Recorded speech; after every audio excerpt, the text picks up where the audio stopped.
please lead us in the pledge?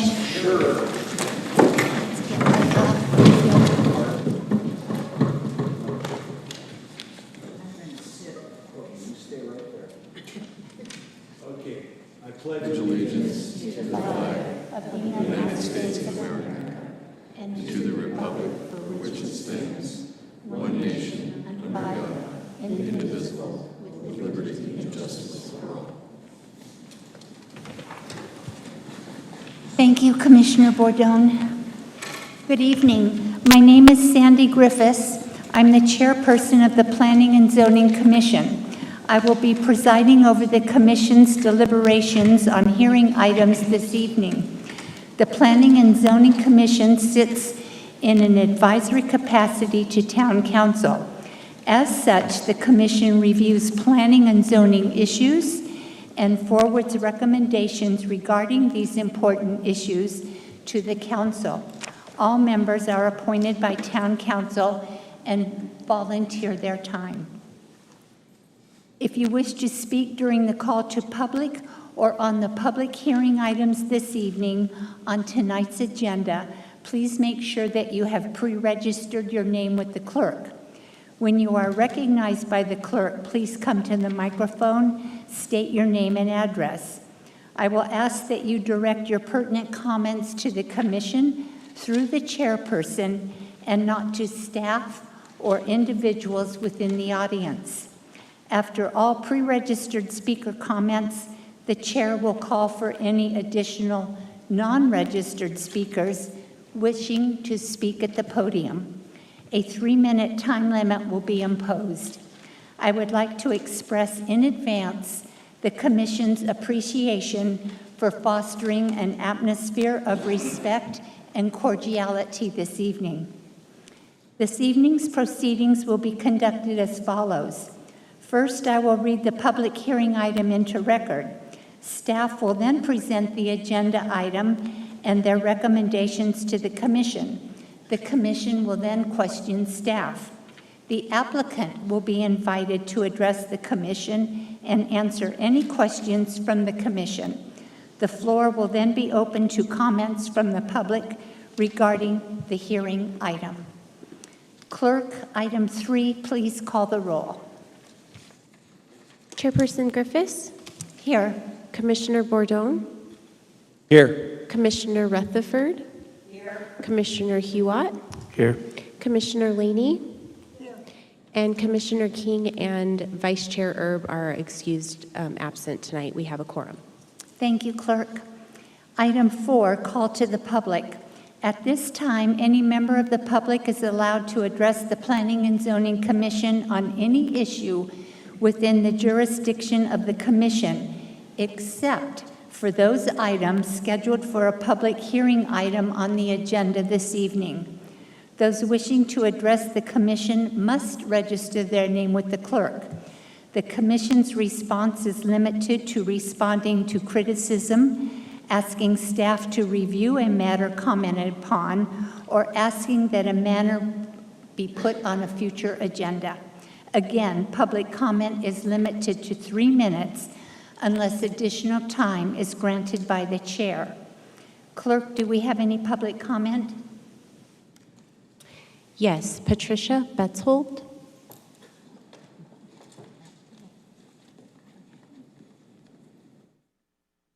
Good afternoon, Commission. Patricia Betzold, Chino Valley, previously of Granville. I wanted to comment on the joint study and special joint study sessions that we received the minutes for this week. It's really great to see that the Town Council and Planning and Zoning get together for these joint studies. It takes a lot of time to keep up with what the town is doing. There's so much happening. Specifically, the discussion of sustainable strategies, growing water smart, included a lot of great ideas. But I noticed that Neil Wadsworth wasn't noted, at least in the minutes, as speaking. If he had, he would have explained a little bit more about the injection wells, which is a concern, and why they haven't been used to recharge the aquifer. Basically, it's a result of finding PFAS downstream of the wastewater plant, and that the PFAS have been attributed to the wastewater plant. In other words, and this isn't really a great thing to talk about, but it's introducing effluent that has only been treated once back into the Agua Fria River, and basically it's containing PFAS originating in human waste. And I'm not sure why Tracy didn't bring that up. It's been talked about several times in public, but basically it is responsible for shutting down 3 wells down there. So I encourage you to talk to Neil more about it. The treatment of PFAS will cost tens of millions of dollars in equipping each well that's been affected. And while grants are being sought, the town has approved a water line, and I forget how much it costs, but I think it was like $500,000, to extend from the Stone Ridge area to bring clean drinking water to the Quailwood and villages of Lynx Creek communities. I also wanted to recognize that it's fantastic that the town manager has agreed to be involved with a regional water conservation plan. This comes at a most opportune time. And finally, the Wildlife Corridor Foundation Guide discussion actually included some information that hadn't been shared with the public previously. So we're looking forward to seeing their next publication. While SIMPO's involvement is noticeably absent, as you know, they said they were going to take the lead in this. They actually included it in step 5 of their trails program, which might happen in 5 years. By then, the pronghorn will probably be gone. And while we're waiting patiently for Game and Fish's decision on collaring pronghorn, because we've been chasing them around for over a year also, what was discussed at the special session with you was very encouraging, and we look forward to seeing the plan. Thank you for your cooperation and all of your efforts. Thank you. Thank you, Ms. Betzel. Clerk, do we have any other registered speakers? No, Madam Chair. Are there any speakers, non-registered speakers in the audience that would like to make public comment? Thank you. Item 5, approval of minutes of the regular P&Z meeting dated August 11th, 2025. Are there any corrections to the minutes? Hearing none, is there a motion? I'll make a motion to approve August 11th, 2025 regular meeting minutes. Thank you, Commissioner Bordone. Do we have a second? I'll second. Thank you, Commissioner Huot. Clerk, please call the vote. Commissioner Rutherford, Yes. Commissioner Huot, Yes. Commissioner Laney, Yes. Commissioner Bordone, Yes. Chair Griffiths. Yes. Approval of special town council and planning and zoning joint session meeting minutes of May 15th, 2025. Are there any corrections to the minutes? Hearing none, is there a motion? I'll make a motion to approve special town council and P&Z joint study session meeting minutes of May 15th, 2025. Thank you, Commissioner Bordone. Do we have a second? Second. Thank you, Commissioner Huot. Clerk, please call for the vote. Commissioner Rutherford, Yes. Commissioner Huot, Yes. Commissioner Laney, Yes. Commissioner Bordone, Yes. Chair Griffiths. Yes. Approval of special town council and planning and zoning joint study session meeting minutes of June 19th, 2025. Are there any corrections to the minutes? Hearing none, is there a motion? I'll make a motion to approve special town council and P&Z joint study session meeting minutes of June 19th, 2025. Thank you, Commissioner Bordone. Do we have a second? Second. Oh, go ahead. Sorry. Go ahead. Thank you, Commissioner Laney. Clerk, please call the vote. Commissioner Rutherford, Yes. Commissioner Huot, Yes. Commissioner Laney, Yes. Commissioner Bordone, Yes. Chair Griffiths. Yes. Item 6, public hearing items. Zoning map change, ZMC 25-007, Yampa. Consideration and possible action to recommend approval or deny to Town Council. Making the presentation is Mr. Chris Norlock, Development Services Urban Planner 2. Welcome, Mr. Norlock. Thank you, Chair, Commission. As you said, this is a zone map change for Yampa Precision Manufacturing. The request is to rezone just under 6 acres, 5.66, south of 2nd Street, just off of 5th Street, to industrial general. The site will have to be annexed into the town as it is currently in the county. Just on this map, the notification, the inner blue, as usual, is what the applicant noticed, or what we noticed, sorry, the 300 foot, and then the outer is what the applicant noticed, 1,000 foot for their neighborhood meeting. It is currently in the general plan, Pad 1. Pad 1 allows for industrial and commercial uses.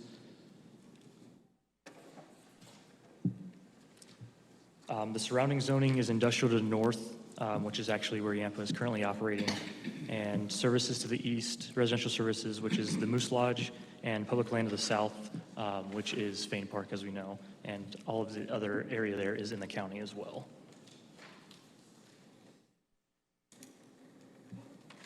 This is their site plan. The proposal would include a 20,000 square foot building in order to expand their facility.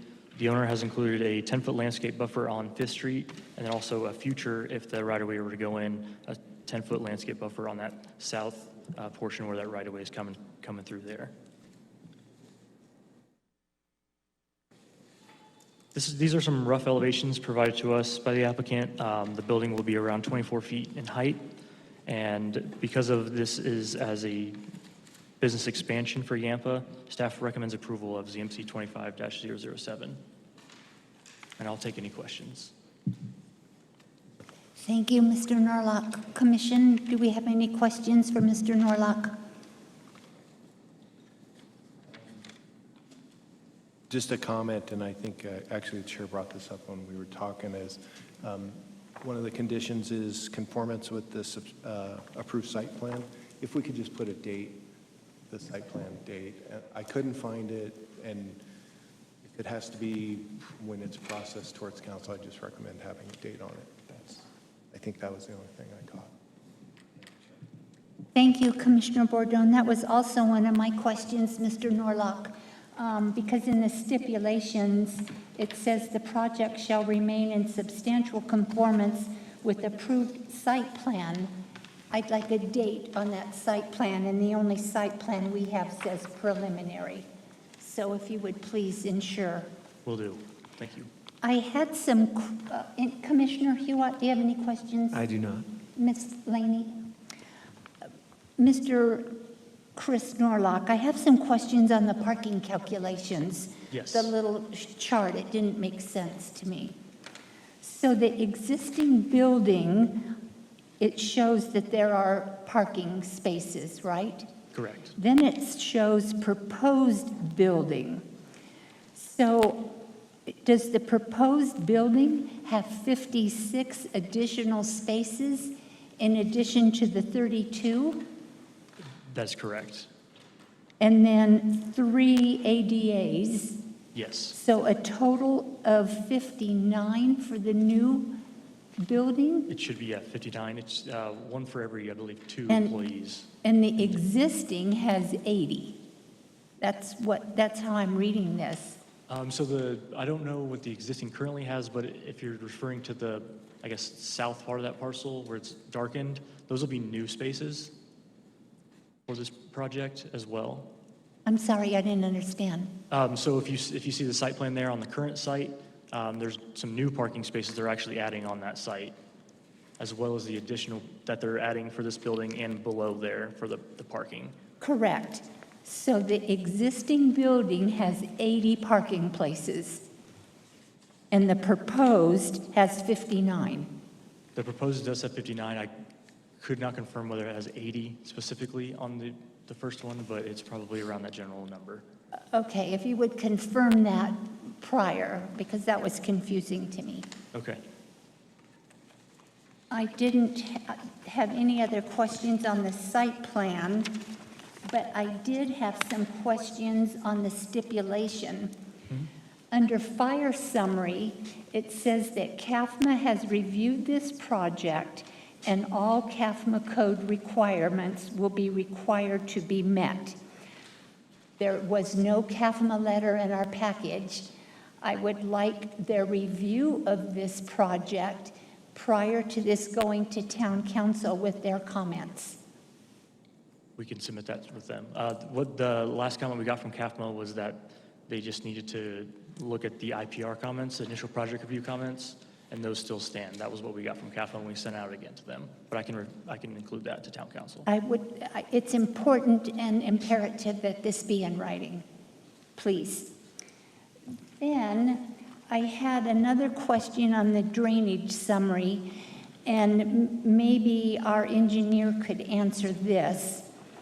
It says a drainage report will be required at the time of the engineering permit submittal. I didn't know we had separate engineering permits. Yes, we do for the grading work and all of that So- first. So is this a grading permit? For that comment, it would be correct. Okay, because it calls out engineering, so are That's those, what we those call are them in the system. synonymous? It's- They okay. are. We just call them in the system e-permits for engineering permits. Okay, I'm So it's used to referred the to word like that. grading. Thank you. You escaped, engineer. At what point in time does a traffic impact statement take place?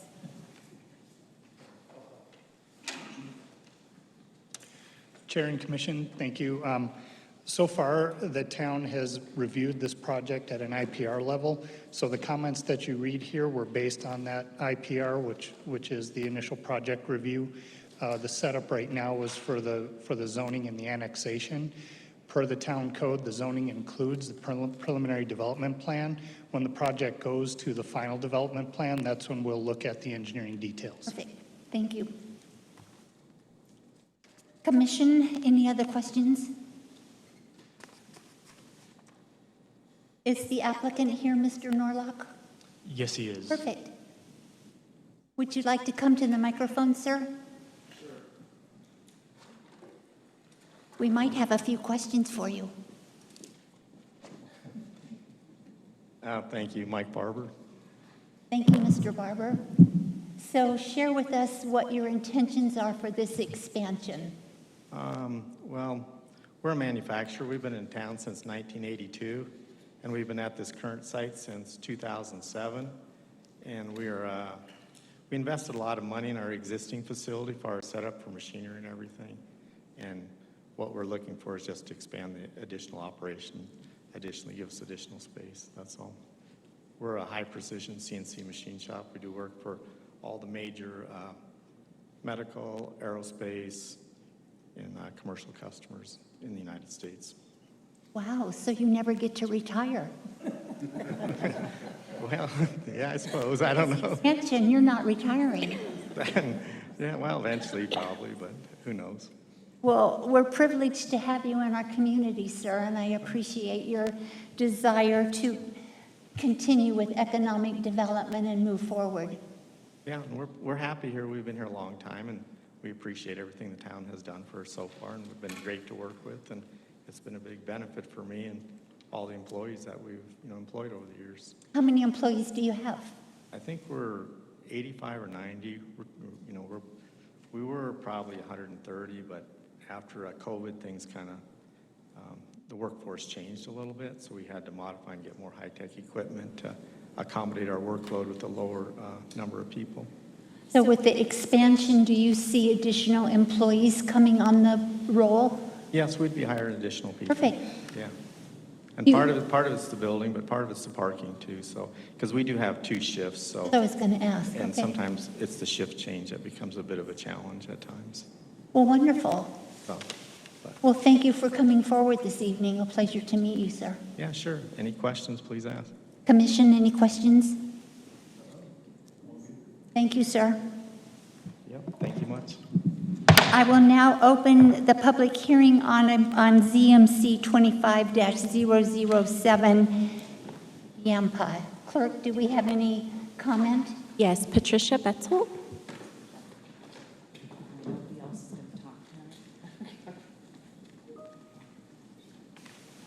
It's Patricia Betzel again, Chino Valley, previously Granville. So the annexation and rezoning of a portion of the parcel owned by the Fanes north of Fane Park to expand the Yampa Precision Manufacturing, I believe it's a tool and die company, seems to be a step in the right direction as far as economic development. So that's fantastic. Tool and die is has been very modernized since, we were doing it way back in the 70s, but so that's a great opportunity for employment and stuff, so I think that's great. What is a concern here really is what the town staffs seem to still insist on not doing, and that is being transparent about adjacent uses. I can't find a really good reason why they would not disclose the fact that we have the Veterans of Foreign Wars building and the Moose Lodge right across the street, and they are not industrial. And I don't really think it's a problem, but again, I don't know why the town staff doesn't disclose this in their reports. It just doesn't make sense to me. Now, the properties behind the Moose Lodge and the Veterans of Foreign Wars is industrial, and apparently the veterans were invited, and so were the Moose members, so they got an opportunity. I don't see a problem with this project at all, rather than the width of the road. We've all used it to get down to Fane Park. It's narrow, and it goes down quite rapidly. So I would move that we include the responsibility of improving that road, whether it's widening the road, improving the condition of the road, into Yampa's responsibility. And I also didn't see a number of trips in and out. I'm assuming we don't have large trucks going in and out. And again, you don't need a traffic engineer to ask the owner of the business what they expect to see there. So as a result, you don't really understand whether it's going to have a negative impact on the existing neighbors or not. Instead, we seem to spend sheets of paper talking about the plant selection, and I don't know if we still don't have the revised native plant selection. But we're doing those kind of things instead of addressing anything that may actually cause a nuisance to the existing neighbors. And I don't understand why that's happening. The town's job is to serve its existing and new and expanding residents, and nobody's been able to explain to me why we aren't really looking at the community a little bit and putting that in a report. So thank you so much. Thank you, Ms. Betzel. Clerk, are there any other registered guests for the public hearing item? Yes, David Parker.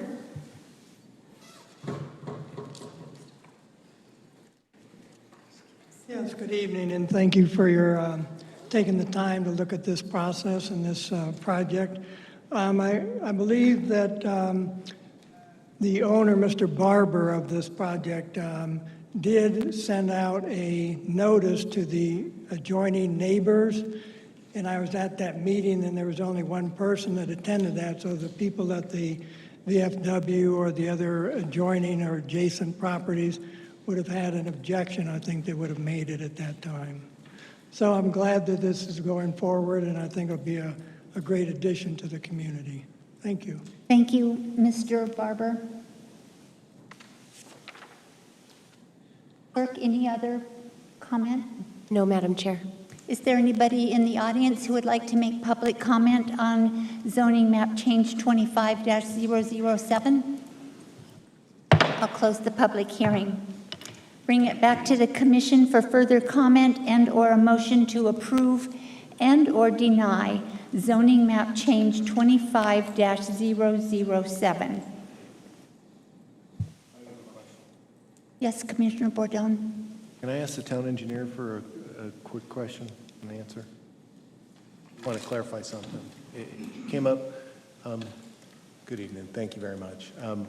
It came up about the roadway in one of the public comments, but there is a stipulation that you, as town engineer, get to review the impact and make any recommendation on improvement, correct? Correct. So if there's a width issue, you feel, as you're an engineer, you're a professional engineer, and you have experience in traffic engineering. So if you have a concern, If you have a concern about the widths or any turning movements, you can require them and would require them based on the stipulation to make improvements at their cost. Correct. Thank you very much. I just wanted to clarify that for the public and the commission, that there is a stipulation, although it's very generic, and sometimes I like the generic and not very detailed specific stipulations because they give you broad latitude to require improvements of the developer. Correct. Thank you, Chair and Commission. So far, what we've evaluated, when I mentioned earlier that we evaluated the plan at the IPR stage, what we looked at is what you see here. So it was a very general idea of the project. When we put the conditions in that we want to see the traffic report and the drainage report, that's when we start evaluating the engineering impacts. We haven't seen that yet. We just heard today that the information is available. Those reports are available, so we did ask that they get submitted prior to the next step, which would be hopefully before this goes to council, so that we can identify any of those conditions that may need to be added. Thank you very much. You've helped me. Thank you. And I do want to apologize, Mr. Parker, I called you Mr. Barber. That's all right, I didn't take offense to it. And I was going to say, I appreciated that you were at the public hearing and you made great comments. I read all of them, so thank you, sir. Okay, we'll bring this back to the commission for a motion. Zoning map change 25-007, a motion to approve and/or deny. Madam Chair, I'd like to make a motion to forward ZMC 25-007 Yampa with the attached stipulations, adding a stipulation that a letter from CAFMA be received before going to the town council, and with the additional stipulation that there be a date on the site plan. I'd like to forward that to the town council for approval. Thank you, Commissioner Hewitt. Do we have a second? I'll second that. Thank you, Commissioner Rutherford. Clerk, will you please call the vote? Commissioner Rutherford, Yes. Commissioner Hewitt, Yes. Commissioner Laney, Yes. Commissioner Bourdon, Yes. Chair Griffiths. Yes. This passes unanimously and will be forwarded to the town council with the proposed stipulations. Item 6B, ZOA 25-002, amending Town Code Section 13-08-040, marijuana uses in Article 13-08, regulations governing particular uses in Chapter 13 zoning. Making the presentation is Mr. Chris Norlock, Development Services Urban Planner 2. Welcome again, Mr. Norlock. Thank you, Chair, Commission. Like you said, this is a zoning ordinance amendment. The amendment request is to amend Town Code Section 13-08-040 to allow for delivery of marijuana and marijuana products within town boundaries. Here's just a quick timeline. In 2010, Prop 203 legalized medical marijuana statewide. In 2020, Prop 207 legalized recreational marijuana statewide. In 2021, the town adopted Ordinance 887 that allowed for dispensaries. And then in 2024, delivery was passed statewide. Here's a visual map showing of where delivery is currently happening. And so it's actually happening at the county one, that's actually just a county island, which is almost in town, but just a county island. And Prescott is also currently doing it. These are some Arizona Department of Health Services delivery requirements. It must be a licensed marijuana facility agent. All of the vehicles are unmarked with GPS tracking and video recording, and items for delivery are locked in a compartment.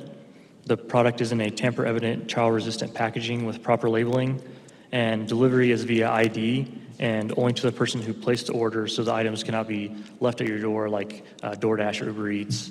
You have to present your ID to show that is you. And the proposed amendment is to remove these two sections in our code. Shall not make or provide off-site deliveries of marijuana or marijuana products to customers or patients. And then, except as provided by ARS 36-2801, is unlawful to facilitate or accept orders for delivery or to deliver marijuana or marijuana products in the town. And so the justification for it would be, it would align statewide and with the other jurisdictions around here. And currently, like I said, the one in the county is delivering, and they are allowed to deliver within town limits.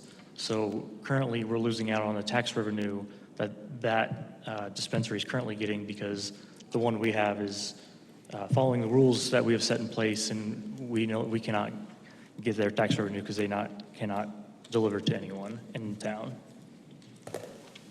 Staff recommends approval of this ZOA as well. I'm here for any questions if you have any. Thank you, Mr. Norlock. Commission, any questions of Mr. Norlock? Yes, I do. Thank you. Madam Chair? Yes, Commissioner Hewitt. Chris, thank you for your presentation. I've got some questions because I looked into the City of Prescott, Chapter 4-20, and clearly states under item number 7 that they shall not provide drive-through services or off-site deliveries of marijuana or marijuana products. And I verified that with their zoning folks, and they do not allow delivery in the City of Prescott.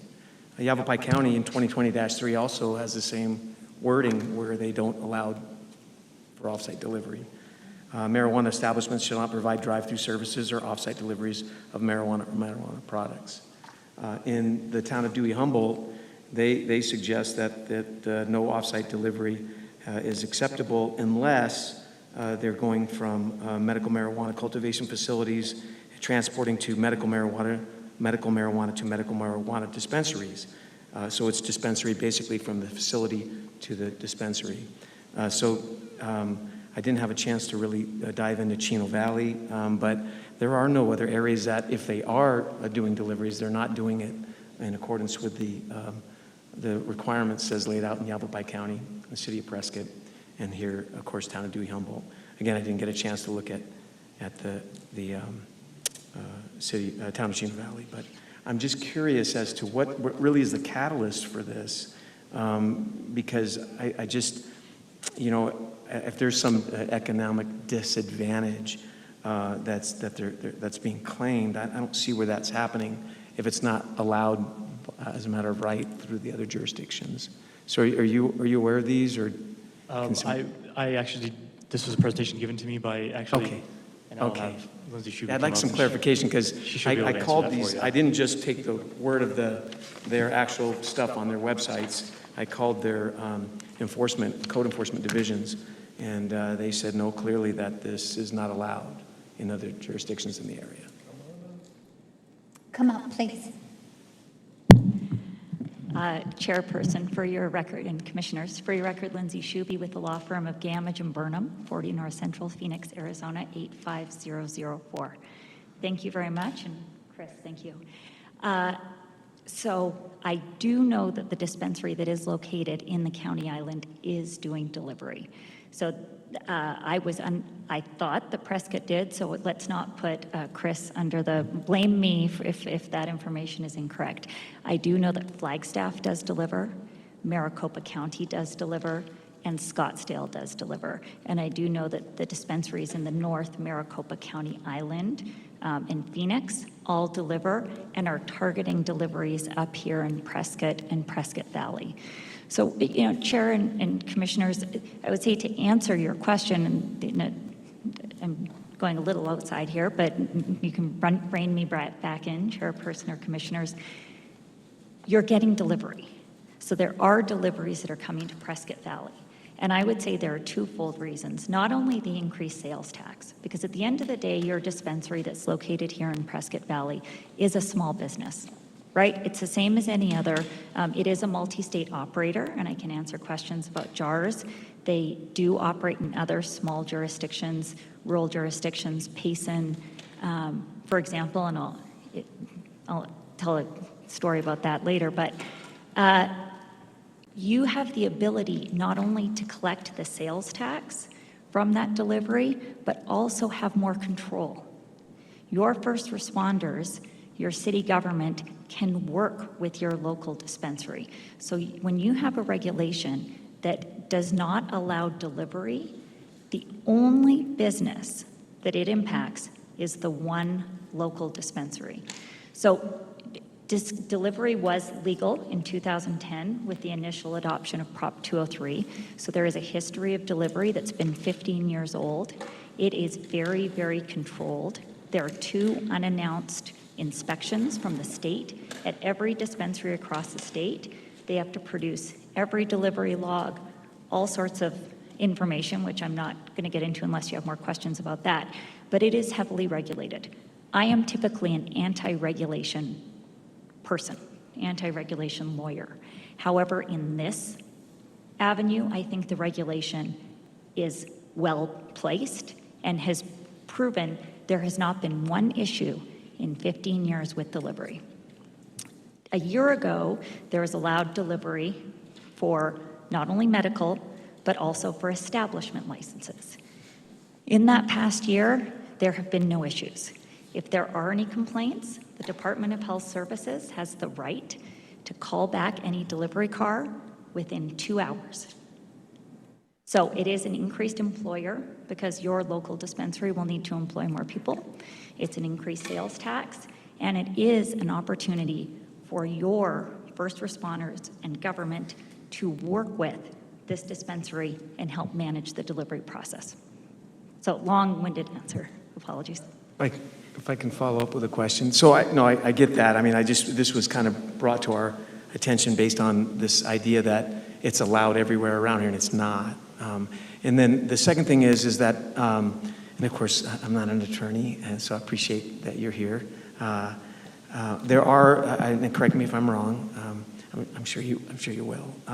There are requirements on how much could be transported, different requirements on the amount for medical as well as recreational. I'm a delivery guy, right? And I go out with 20 ounces of something, clearly outside the required delivery criteria, or what I can have in transport criteria for medical or recreational. How do you get around that based on the fact that it's, if you could explain that, because that, as a delivery driver, I've got to deliver to 10 different people, and I'm clearly over the limit. Are there regulations and statutes that help protect either the dispensary, in this case the town, for the additional exposure that could potentially be created? No, Commissioner, through the chairperson, great question. And it is, honestly, there are so many rules. I'm so anti-regulation, and this is one of the most regulated spaces. I think I've said on most record, I do represent quite a few dispensaries around the state, and I do spend a lot of time talking about this. I don't use the product. I do get a kick every once in a while. Someone will say, I don't know, what do I take to sleep? I'm like, I don't know. Go to a dispensary, ask them. But I can tell you the delivery rules. So there are limits on how much you can deliver. Absolutely. It is in an unmarked car. The delivery must be placed with the local dispensary.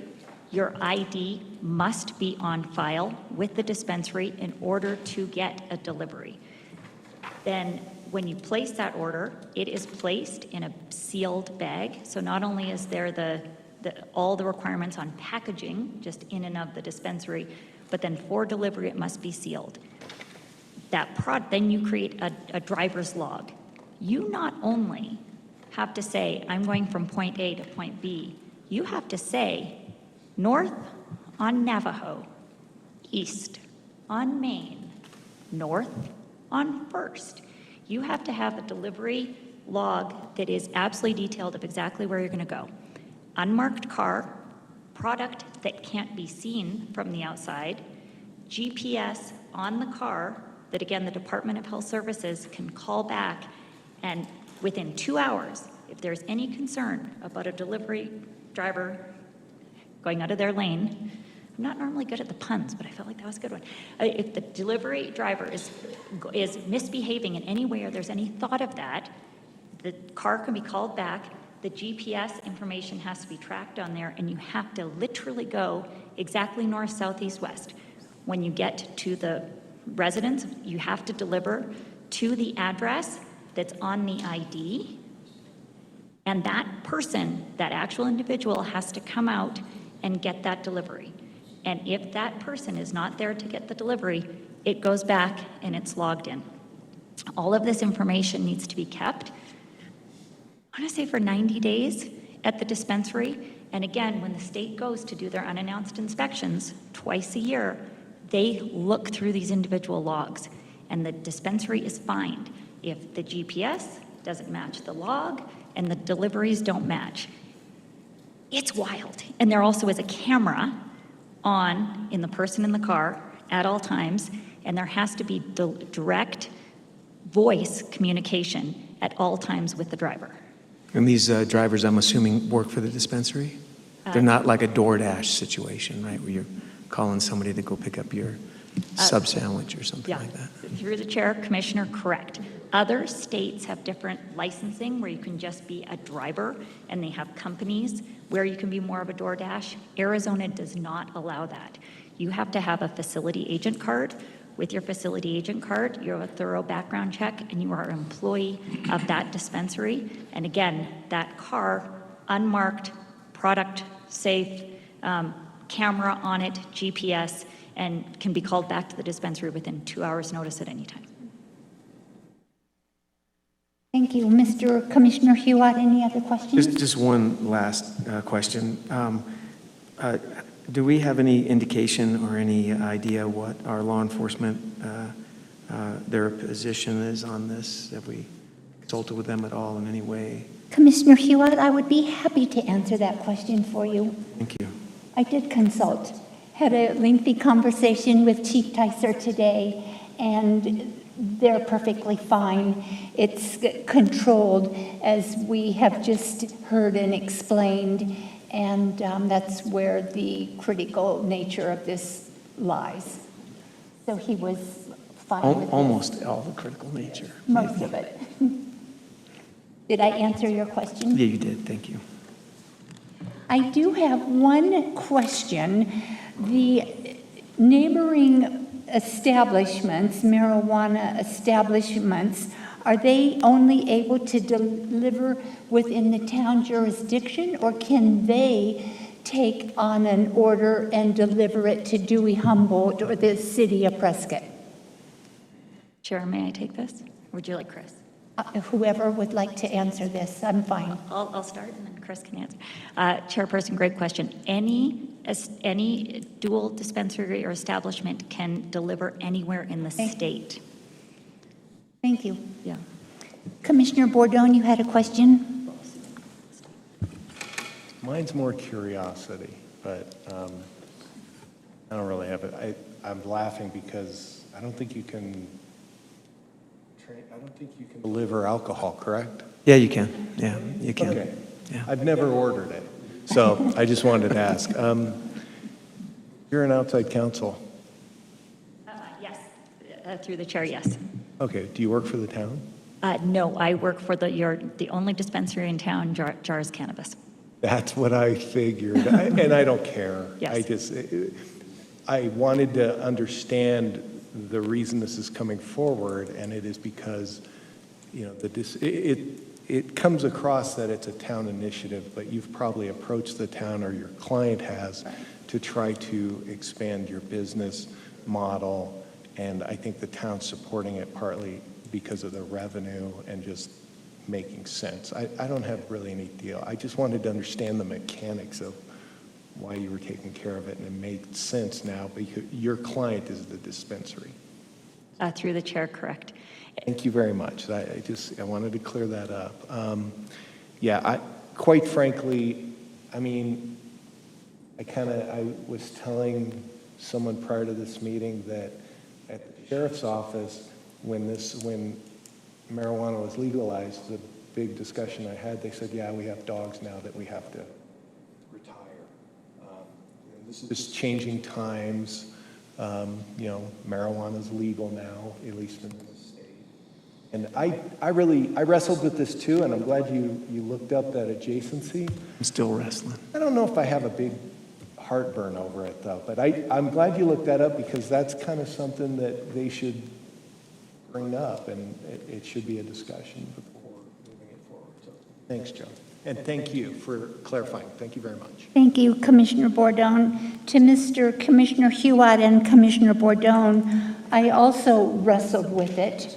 I almost felt as if the smartest move would have been to host some public forums where we could have heard from the dispensaries, to hear from them and what was really taking place.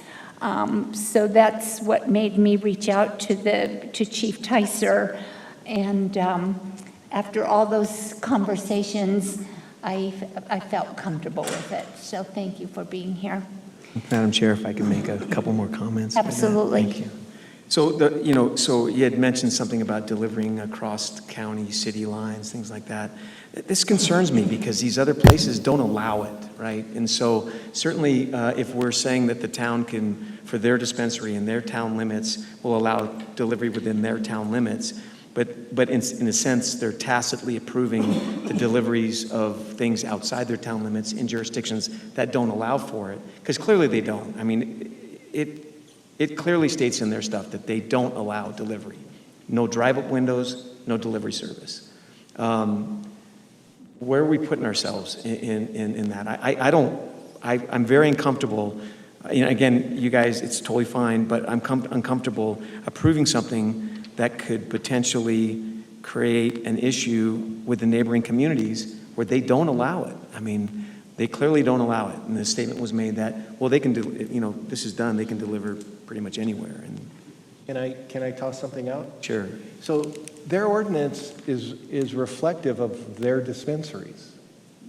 And state law allows jurisdictions to allow dispensaries that are located within their jurisdiction to do deliveries. And yet it allows it to do it outside the jurisdictions. Sure.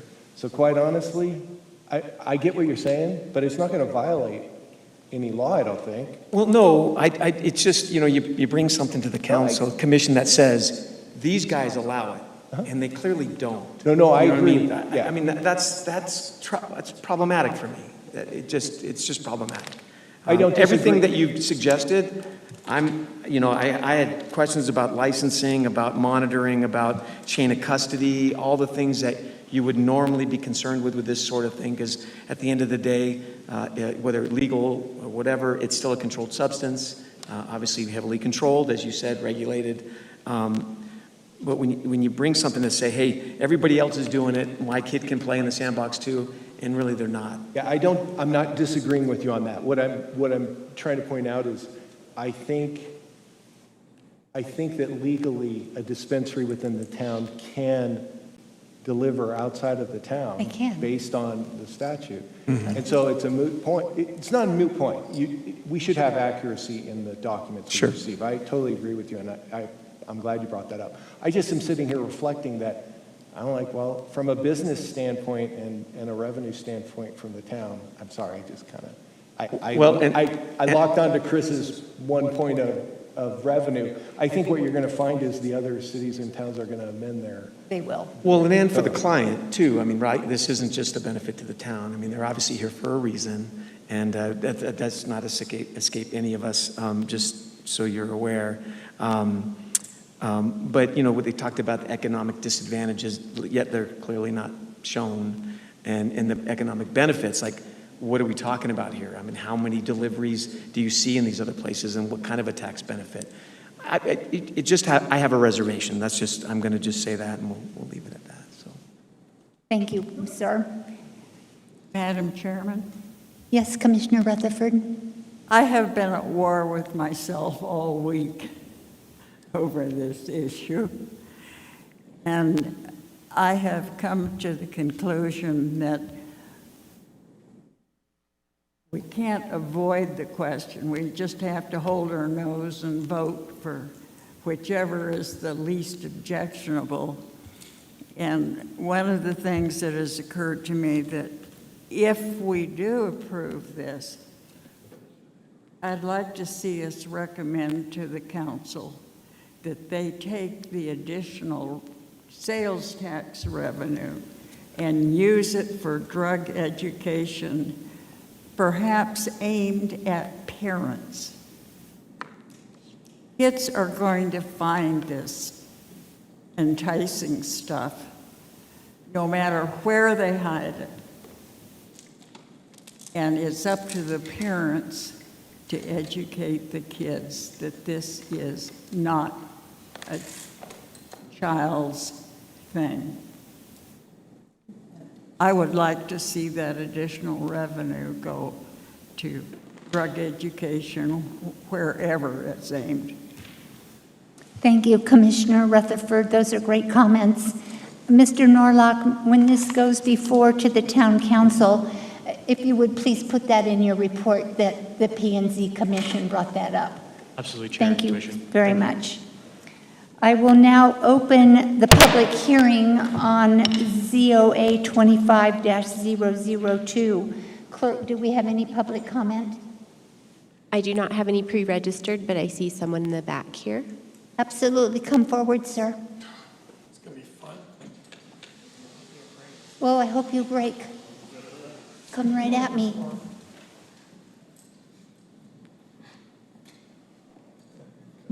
Perfect. Hi, Jason Knox, Prescott Valley. I think you're putting the cart before the horse here.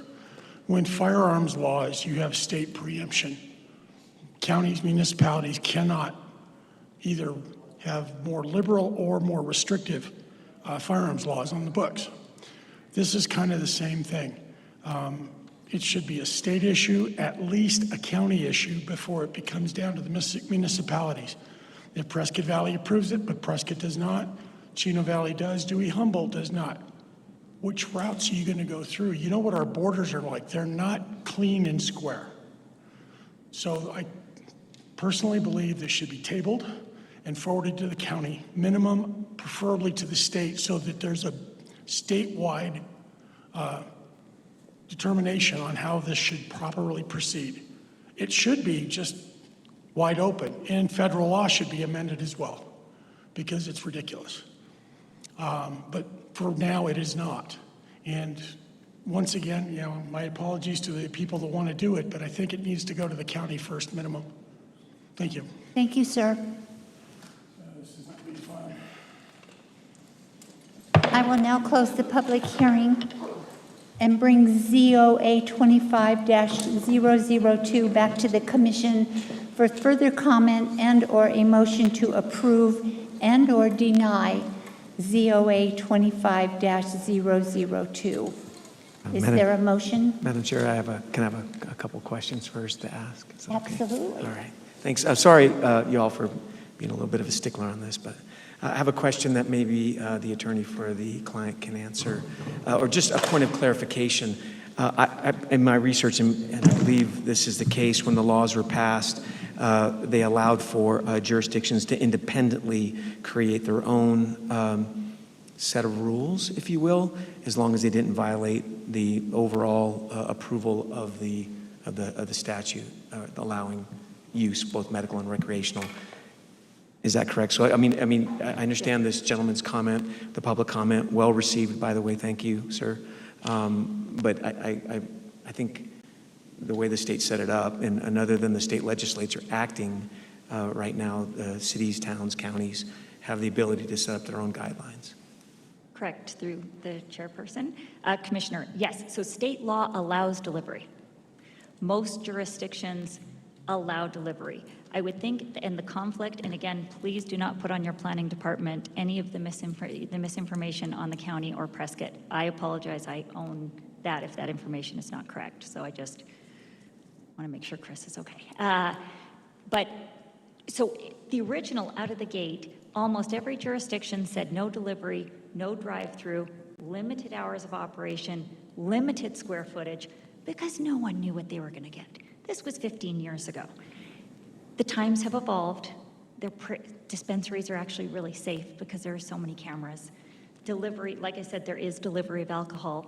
And we know people who alcohol has been delivered, left on their doorstep, without anyone even checking an ID.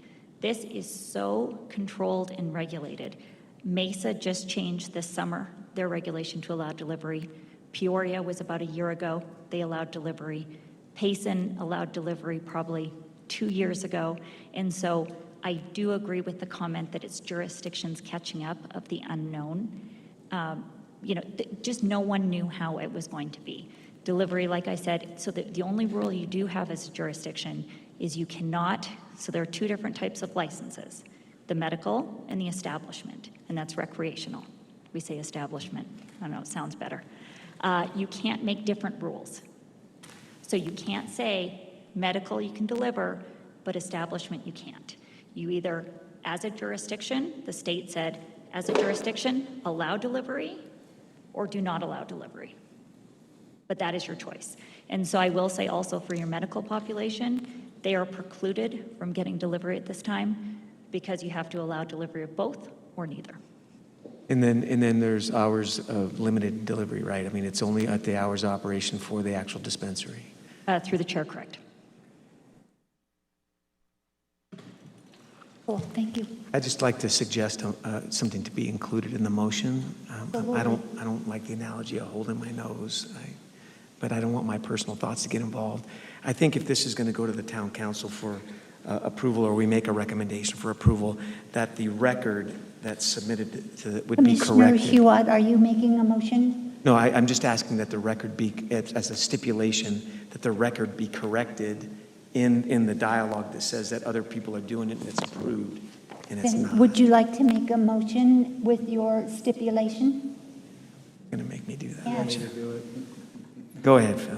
Oh, you took the easy way out. Well, I'll do it. That's Okay. fine. So Come on. I'll make a motion to forward to the town council for approval item ZOA 25-002 to amend the town code with two stipulations. The first being that the record be corrected, or the transcript be corrected to include the language for Yavapai County, Chino Valley, the other jurisdictions. It clearly indicates that they approve this and they don't.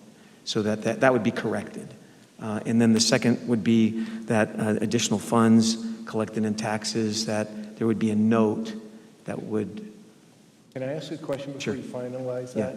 Can I make sure with the attorney that any stipulations don't cause an issue with it going to point. council versus maybe just suggesting it be amended or transmitted Staff. to staff? Because sometimes we make stipulations as part of ordinances that are going to council and that causes an issue with the publication. Is that true?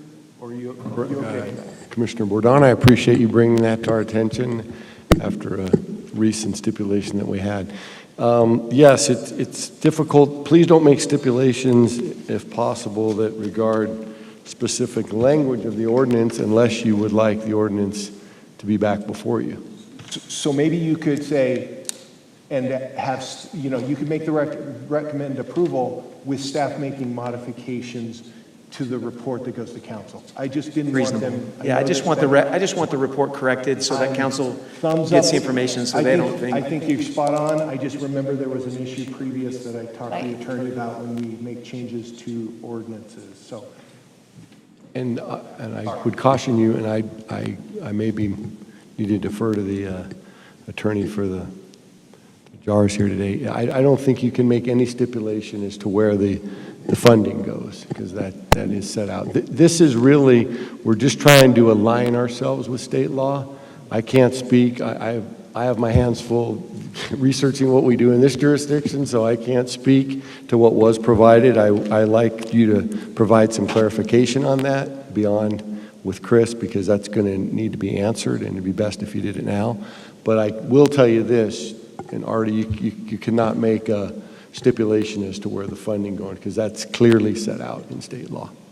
That's reasonable. Okay. So why don't we let her speak more definitively on this jurisdiction thing, and then you'll have better information maybe to make your motion. And I'm sorry, Commissioner, to have to interrupt you on that. But No, it's totally fine. Maybe make a recommendation for approval, asking staff to modify, to provide that Right. information in the package to the council. I wholeheartedly agree. The correct information should have come to the commission, and it should go to council. So if you want to speak on that, that would be great. If the chairman would like you to, if you're done. Or would you It's like not to make a motion? necessary. I mean, I'm good as, if I'm just asking them We've to. already started to go down this path. Okay. Let's I finish think it's best we get clarification. it, Okay. yes.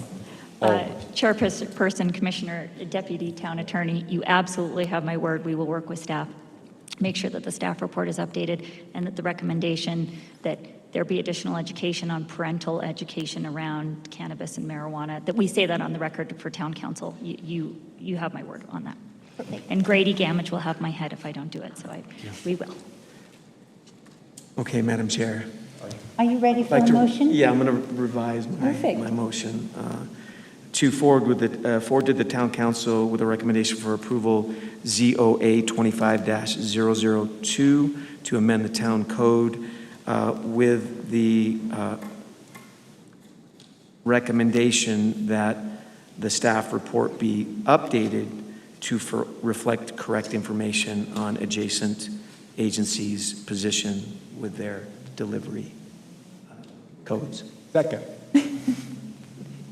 Clerk, please call the vote. Chairperson Griffiths, Yes. Commissioner Phil Bordone, Yes. Commissioner Arter Rutherford, Yes. Commissioner Huat, Yes. Commissioner Sandrolini. Yes. Thank you. That passes unanimously. We don't have any action items, number 7, but I would like to make public comment and recognition inasmuch as we do not have an October planning and zoning meeting. This will be our last meeting that we are embraced with the love and affection and humility from Commissioner Rutherford. She joined P&Z in October of 2014. And Arta, there are no words. You're loved and you will be missed. Thank you. You. I will miss doing this, but I think it's time to have new blood.